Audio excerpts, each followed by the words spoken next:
Los Borbones, centralistas en América, nos hacemos esta provocadora y provocativa pregunta porque es algo que damos muy por sentado, que en el siglo XVIII la dinastía borbónica llega, impone un régimen absolutamente centralista, le arrebata la autonomía a los virreinatos americanos y durante un siglo, pues todo ese malestar, que sobre todo los criollos que estaban discriminados, habría provocado ya en el siglo XIX la explosión de la independencia que habría sido asumida por el 100% de los americanos frente al malvado despotismo europeo.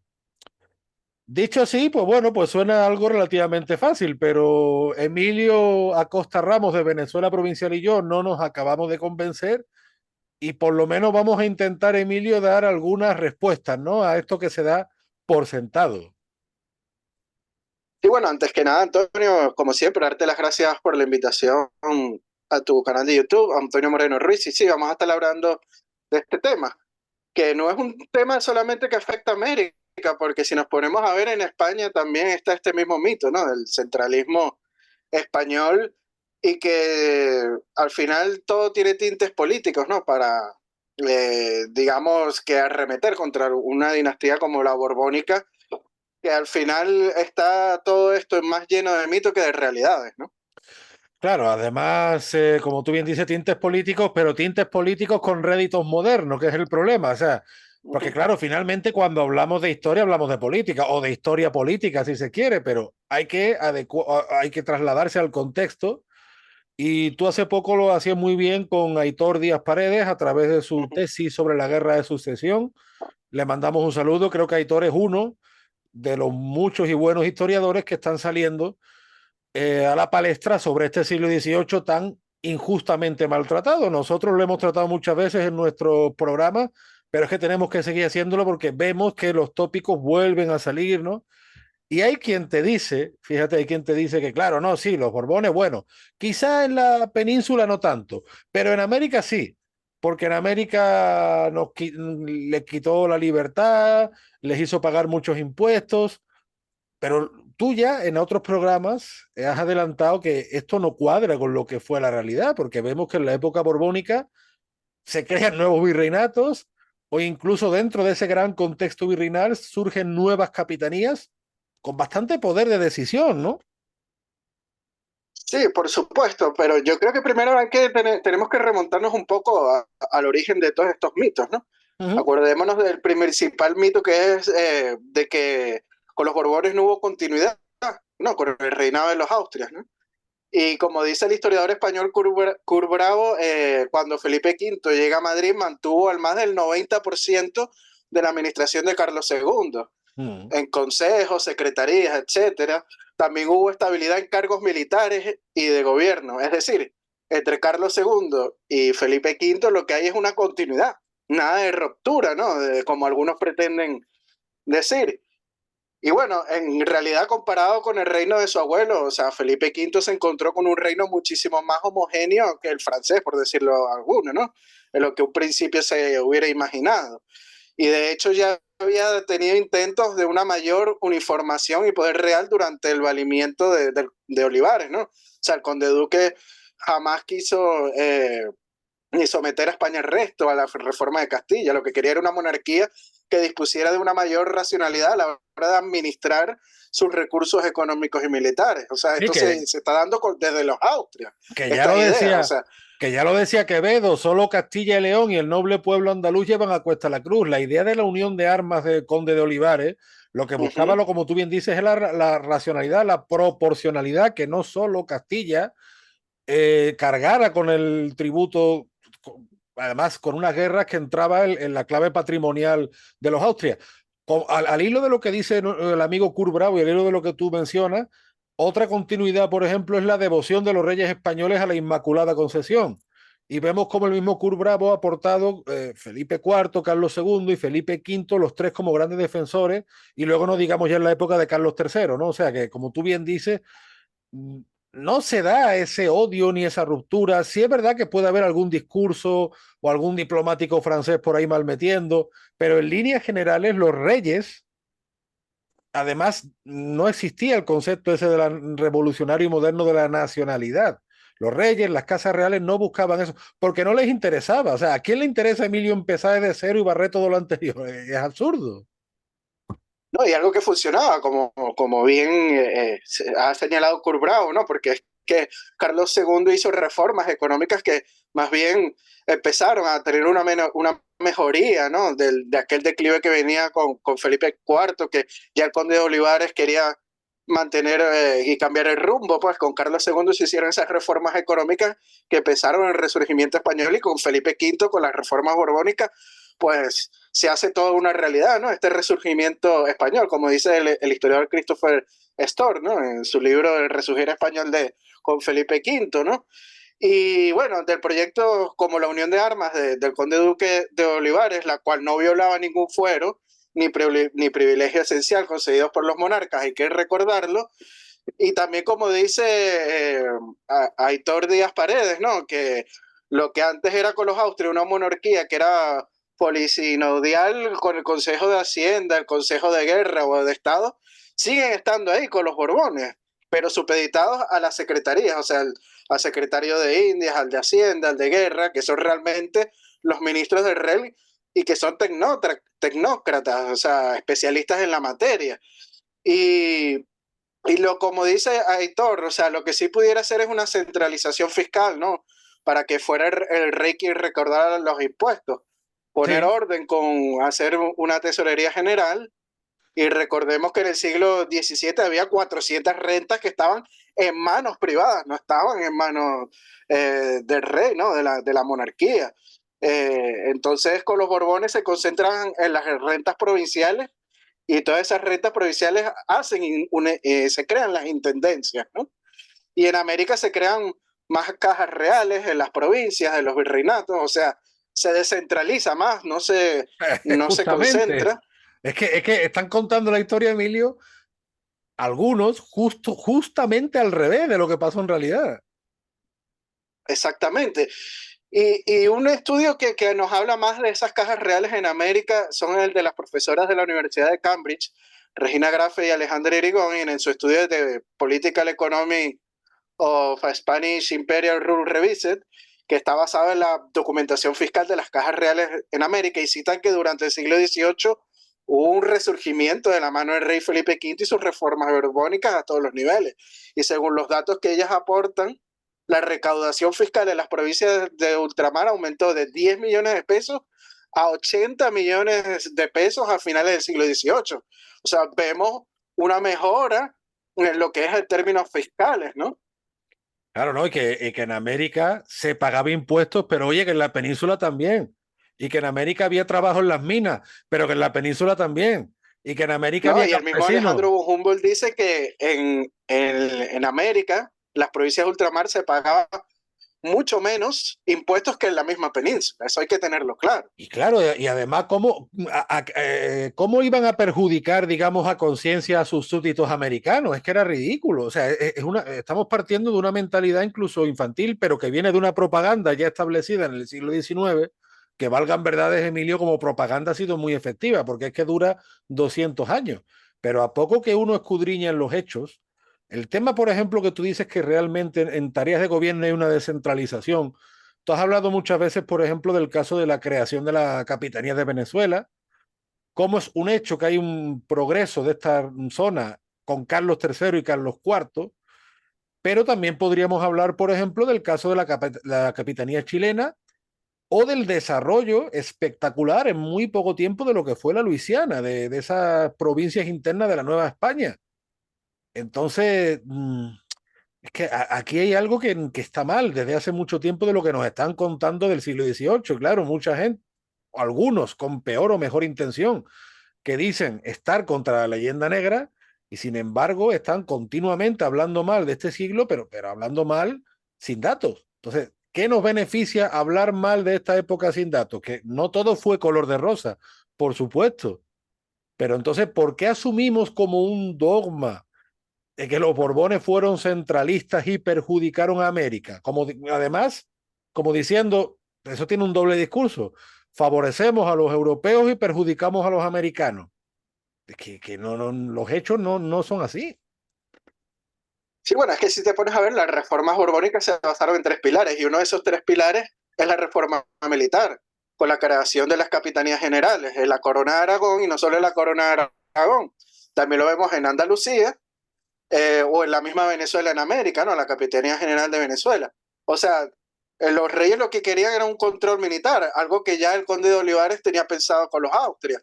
O sea, no es una ruptura como se quiere vender. Bueno, el segundo pilar es el fiscal, que ya nos hemos explayado con ellos, o sea, concentrar las rentas.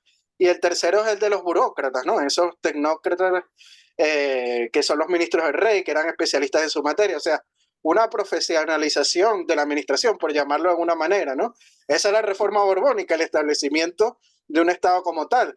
Con todo y eso, Antonio, en el siglo XVII y XVIII centralizar era muy difícil, Claro. pero es que el centralismo no viene de los Borbones.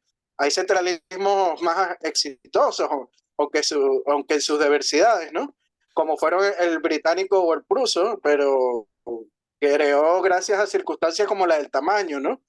O sea, que ellos eran estados más centralistas que los propios Borbones, los Sí, británicos sí. y los prusos. O sea, te refieres a los prusianos.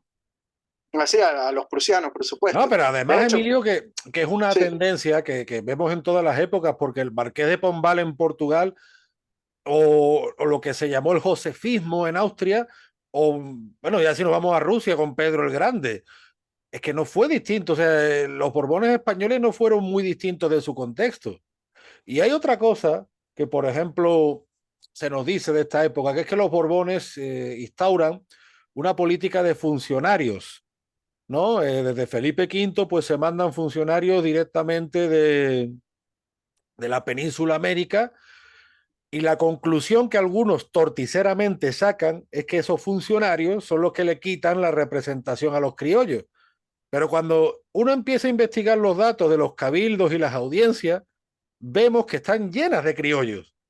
Por tanto, esa política de funcionarios, vamos a decirlo así, que inaugura Felipe V, ¿realmente supone un centralismo europeo contra los americanos?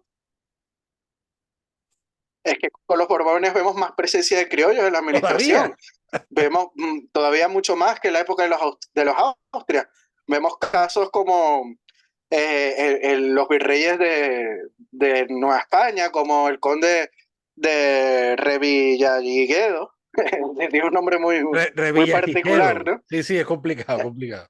Sí, complicado, ¿no? Y capitanes generales en Venezuela, como el cubano, no me acuerdo, hay uno que es cubano, que fue capitán general de Venezuela, no me viene ahora el nombre, ¿no? Pero bueno, en realidad hubo una descentralización administrativa también, donde antes había dos virreinatos en América, el segundo es el del Perú, se dividió en cuatro, o sea, vemos la creación de la capitanía del virreinato de la Nueva Granada y el del Río de la Plata, o sea, más bien una descentralización. También se creó la Capitanía General de Venezuela en 1777, que era autónoma y abarcaba los asuntos de índole política, militar. Por cierto, el capitán general criollo cubano en Venezuela es Millares, Fernando Millares, ya me acordé. Te De vino, te índole vino. militar, económica. En lo judicial, sí, la Capitanía General seguía dependiendo de la Real Audiencia de Santo Domingo, pero hasta 1786, recordémoslo, que se creó la Real Audiencia de Caracas y terminaría de ser completamente autónoma también en lo judicial, ¿no? Y se crea con los Borbones, esta Real Audiencia, ¿no? Pero, y Y o sea que además el vemos, capitán, Emilio, el impulso económico de las capitanías, porque el actual territorio chileno, vemos que también uh-huh, es una zona que se acaba de pacificar, aunque dicho sea de paso, ya Carlos II introduce políticas muy inteligentes, porque, por ejemplo, cuando vemos la política de Fernando VI, ¿no? De atraer a los esclavos que huyen de las colonias británicas y atraerlos a su causa, a la causa española, y que vivan en libertad, pues eso ya lo había empezado Carlos II. Y la exitosa política de los parlamentos con los pueblos mapuches, araucanos, etcétera, también había empezado en la época del último Austria, y se continúa esa política con los Borbones, y la zona conoce una época de paz y prosperidad, el actual territorio chileno, como probablemente nunca antes había conocido. Y yo vuelvo al caso que hemos hablado otras veces de la Luisiana, o sea, una zona poquísimo poblada, Carlos III se encuentra con ese territorio inmenso, ¿no? Y sin embargo, de una manera muy inteligente, se consigue atraer a pobladores pues, que no eran ni siquiera hispanos, como los franco-canadienses, ¿no? Los acadianos, o incluso muchos colonos de origen alemán, de origen irlandés, y la zona alcanza una estabilidad y una prosperidad, que volvemos a decir lo mismo, eso que se le vende a los turistas como el barrio francés de Nueva Orleans, en verdad es el barrio español, porque las construcciones principales de esa época son de esta época hispánica. Entonces, al final yo vuelvo siempre a lo mismo. ¿Por qué tenemos que asumir estereotipos? Primero, que no se corresponden con la realidad y segundo, que es que no solo no es que sean beneficiosos, sino que es que nos perjudican. Nos perjudica asumir estos estereotipos que nada tienen que ver con el pasado.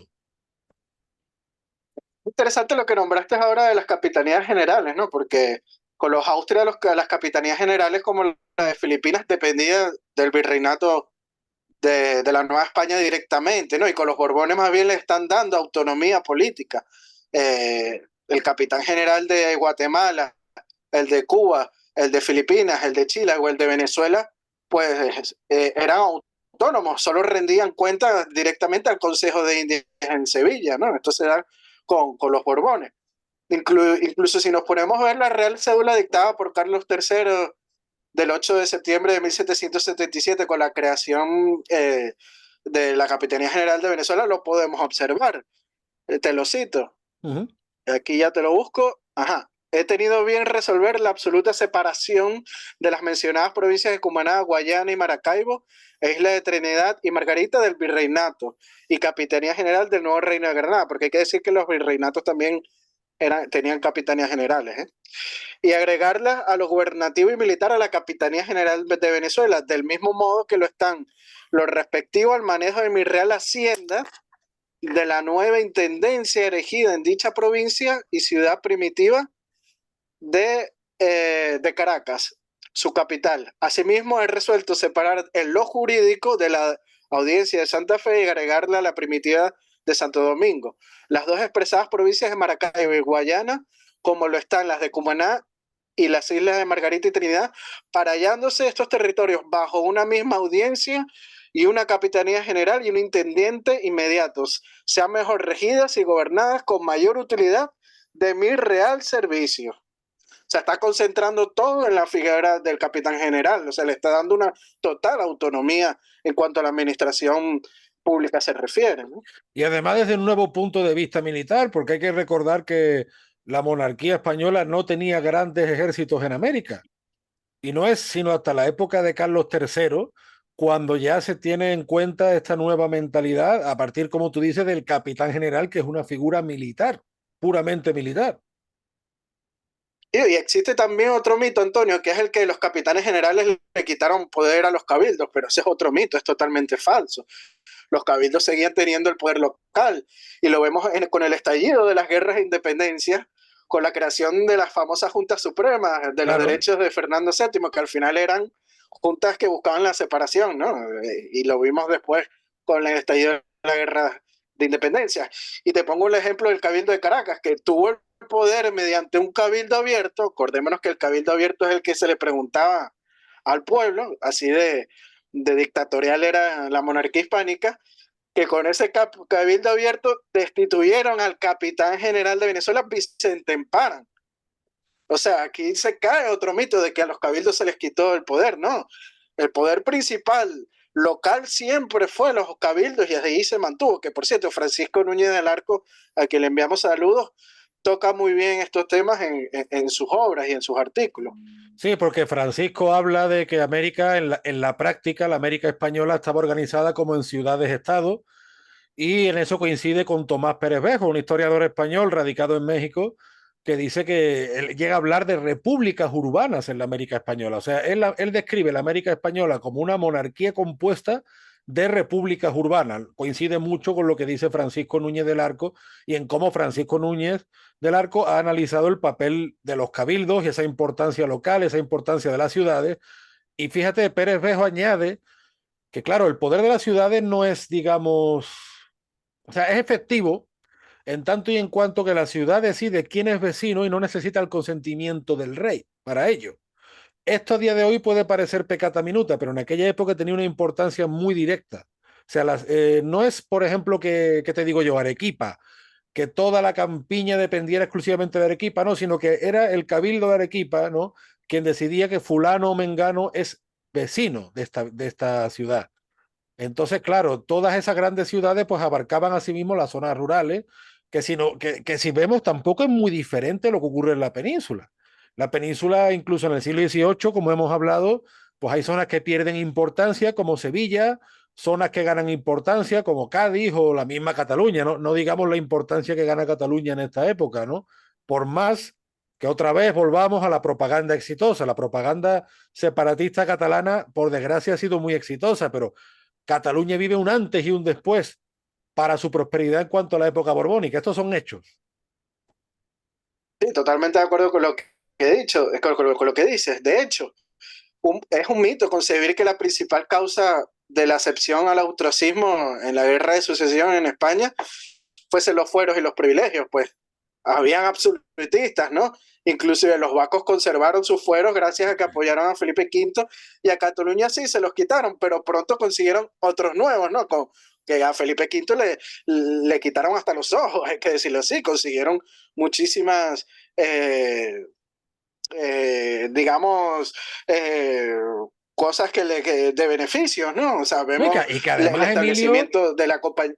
Sí, que otro mito es que el tema de que Cataluña fue un bastión austracista, que el sí, bastión austracista fue Valencia, incluso en Castilla hubo partidarios del Austria, como lo hubo un intento de conspiración en Granada y otro en Venezuela, que eso es otro mito. Pero bueno, ¿verdad? Es como todo. sí, bueno, pero es que hasta Felipe V, bueno, Fernando VI en este caso, le da a la Real Compañía de Barcelona a los catalanes para que puedan negociar directamente con las Indias, como hicieron con los vascos con la Real Compañía Guipuzcoana de Caracas. O sea, es un total mito. Ahí vemos con los Borbones un levantamiento de la economía catalana, bueno, increíble, ¿no? Sí, sí, sí, es que es así y lo vemos y lo vemos porque en esta época, en el siglo XVIII, ellos tienen la idea, con esa política de los situados, de favorecer o de levantar a las zonas que estaban, digamos, más relegadas y que las zonas más ricas ayudaran en ese propósito. Por tanto, lo que hicieron fue conectar todos los puntos de la monarquía. Y la misma península pasó tres cuartos de lo mismo. O sea que eso de que los Borbones buscan centralizar para perjudicar a América es un absoluto despropósito y otra vez vuelvo al profesor Tomás Pérez Bejo, sobre todo a partir de Fernando VI, porque acordémonos que Felipe V, que fue llamado el Marte Borbónico por haberse peleado con media Europa, pero bueno, toda vez que llega al trono Fernando VI, la monarquía española es esencialmente americana. Y es en esta época, Emilio, cuando ya nuestro idioma español pues se va confirmando como un idioma americano, la fuerza de la lengua española a día de hoy, mucho más que en un país del extremo occidente europeo, reside desde los Estados Unidos hasta la Argentina. Y eso ya empieza a ser muy claro en el siglo XVIII. Algo que nombraste ahora, Antonio, que es muy curioso, ¿no? Es lo que hablas de los situados, ¿no? Porque con los Austrias, Venezuela dependía del situado del virreinato de la Nueva España, pero justamente con la creación por Felipe V de la Real Compañía Guipuzcoana, empieza a haber superávit en las cajas reales de Venezuela y dejaría de depender de los situados del virreinato de la Nueva España. O sea, Felipe V se concentra en desarrollar aquellos territorios que eran más pobres, igual con la creación del virreinato del Río de la Plata, que Buenos Aires, con la época de los Austrias, era un puerto muy pobre, ¿no? Y que justamente con la creación del virreinato se le anexa el Potosí, que es un territorio muy rico para poder desarrollar al Buenos Aires, y a finales del siglo XVIII Buenos Aires es un gran puerto comercial, hay Si que no, decirlo así. a pesar de lo que diga el nacionalismo sanmartiniano, la prosperidad del Río de la Plata es pública y notoria con los Borbones, especialmente a partir del último, de la última época del siglo XVIII. O sea, esos son hechos. Otra cosa es la propaganda, para justificar lo que pasa en el siglo XIX, pero bueno, ¿verdad? Sí, bueno, y en Venezuela, como digo, o sea, no solo con la creación de la Real Compañía Guipuzcoana con Felipe V, con la autonomía dada, con la creación de la Capitanía General de Venezuela en 1777 por Carlos III, aún más va a haber un crecimiento económico en Venezuela, ¿no? Igual se da en otras partes, como hemos dicho, en el Virreinato del Río de la Plata o en la Capitanía General de Guatemala. Pero bueno, Incluso, Emilio, eso incluso en sí, el norte de la Nueva España se pensó en crear un nuevo virreinato que al final no se hizo. Ese también. proyecto no se llegó. Pero me vengo a referir que fue una Sí, no, hombre, política. no se hizo porque no había una suficiente población, hay que decirlo, pero se pensó. Si hubiera habido la suficiente población, porque lo hubieran creado. Porque ese fue el gran problema, ¿no? Que era un territorio muy vasto y muy pocamente poblado. Claro, y además que estamos hablando que en el siglo XVIII la monarquía en América experimenta un subidón demográfico notable. O sea, habría que articular nuevas formas solamente por la fuerza de la demografía. Sí, bueno, y esto es una total hipocresía también. Aquellos que dicen que el centralismo borbónico jodió a América y a la península, ¿no? Perdónenme por la expresión. No, Pero es hombre, que entonces, si nos ponemos a ver, esos mismos que dicen eso, dicen también que la España de ahora es un estado descentralizado igual que antes de la guerra de sucesión española y las cosas no van muy bien, ¿no? no, bueno, la España actual más bien tiene 17 centralismos. Sí, exacto. Es O que sea, se ríe uno por no llorar, pero por desgracia, como hablamos siempre, las incomprensiones y las mentiras sobre la historia tienen sus consecuencias en el presente. Y eso sí, sí es peligroso. Bueno, pana, esperamos haber arrojado un poco de luz a este tema que creemos que es importante porque hay muchísima confusión, muchísima propaganda, cada vez están saliendo más trabajos que están desmintiendo, ¿no? Con datos que al final es lo importante. Al final no es importante la simpatía o la antipatía, sino los datos, el contexto y la reflexión sobre los hechos, ¿no? Y la verdad, como siempre, un placer poder hablar contigo de estos temas. Este tema traerá su polémica, pero bueno, para eso estamos. No olviden darle me gusta a Venezuela Provincial en Facebook, en Instagram, en YouTube. Emilio saca artículos, de vez en cuando se pelea con el mundo, pero bueno, ahí seguimos, ¿no, Emilio? sí, y si no camino de Guanajuato y bloqueado, pero se trata de debatir bajo el respeto, eso sí. Y bueno, también recordarle a los seguidores de Venezuela Provincial, seguir a Antonio Moreno Ruiz en sus redes sociales. En Facebook está como página de Antonio Moreno Ruiz y en Instagram como un andaluz indiano. Suscribirse también a su canal de YouTube, Antonio Moreno Ruiz, al de Venezuela Provincial, por supuesto. Suscribirse, darle a la campanita para que también reciban las notificaciones de cuando subimos material. Y bueno, aprovechamos para mandarle un saludo a nuestros mecenas como lo son Gabriela Arrieta, Ángel Suárez, Juan Cristóbal García y Alberto Gil. Martínez, ya sí me acuerdo. Así es. Y bueno, Ay, aquellos que quieran ser mecenas de nuestro proyecto de investigación histórico pueden hacerlo a través del Patreon de Antonio Moreno Ruiz y de Venezuela Provincia. y como decimos, aquí no estamos hablando que fuera todo color de rosa, ni muchísimo menos. Por supuesto que se cometieron errores. De hecho, sabemos que en la época de Carlos IV España vive una crisis financiera. Ya hemos dicho en otras ocasiones los grandes errores que comete Carlos IV, pero el tema, nosotros lo hacemos entre signos de interrogación. ¿Los Borbones fueron centralistas en América? Hay más mito que verdad. Y bueno, esperamos haber aportado nuestro granito de arena, Emilio, y volveremos, Dios mediante, pronto con nuevos temas hispánicos, como siempre. Y aunque ese también de la deuda de Carlos IV tiene medio mito, porque Inglaterra y Francia tenían más deuda que España, ¿eh? Así que Es eso que sería otro tema es que a al bien final, tratar. Emilio, es eso. Al final, el poder de la propaganda, no, verá, pues mira, es otro tema que podríamos apuntar. Ahí ha Sí, puesto. lo podemos apuntar para próximos podcasts. Así que bueno, datos siempre mata el relato, Antonio. O por lo menos lo intentamos. Listo, Emilio. Pronto nos vemos. Exacto. Te mando un abrazo desde el puerto y la puerta de las Indias. Y yo otro desde la Villa y Corte de Madrid, Antonio. Hasta la próxima. Chao, chao. Adiós.